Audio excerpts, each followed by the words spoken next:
भैया हम दीपक दीवाना आप सब भोजपुरिया श्रोता के हाथ जोड़ के प्रणाम करते हैं। आज बहुत ही मुसीबत के घड़ी बा। हमनिए के समाज में रहे वाला एगो छोट बच्चा आज जिंदगी और मौत के बीच में जूझ रहा बा।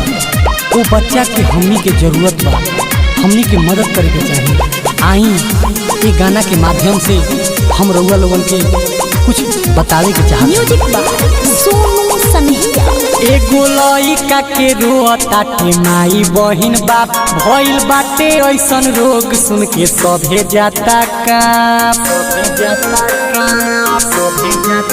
हाँ एगो लइका के रोताटे माई बहिन बाप भइल बाटे ऐसन रोग सुन के सभे जाता कांप। एगो लइका के रोताटे माई बहिन बाप कैसे हो खताटे रतिया से भोर। कोई कहाँ से उपाय बाबूला 16 करोड़, कोई कहाँ से उपाय बाबूला 16 करोड़, कोई कहाँ से जुगाड़ आया 16 करोड़। सनहिया रिकॉर्डिंग स्टूडियो कटसा।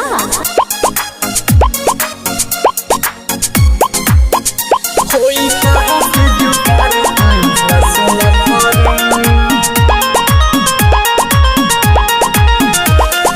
हाथ जोड़ी मदद मंगले बालोग देश से हारल बालोग बबुआ के जिंदगी के रेस से। हाथ जोड़ी मदद मंगले बालोग देश से हारल बालोग बबुआ के जिंदगी के रेस से। बाटे कुछो न कठिन ठीक होई है एक दिन बस मदद पदी लोग थोड़े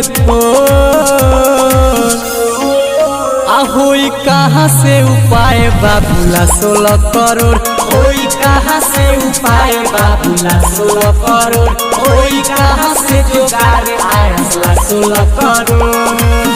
सनहिया रिकॉर्डिंग स्टूडियो कटसा।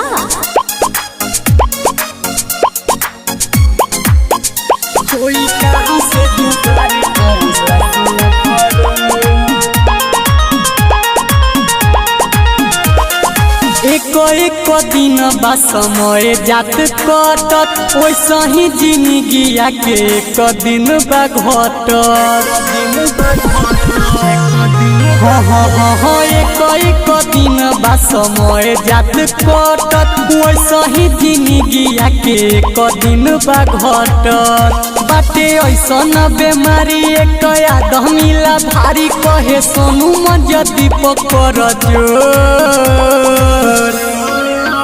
होई कहाँ से उपाय बाबूला 16 करोड़, होई कहाँ से उपाय बाबूला 16 करोड़, होई कहाँ से जुगाड़ आया 16 करोड़।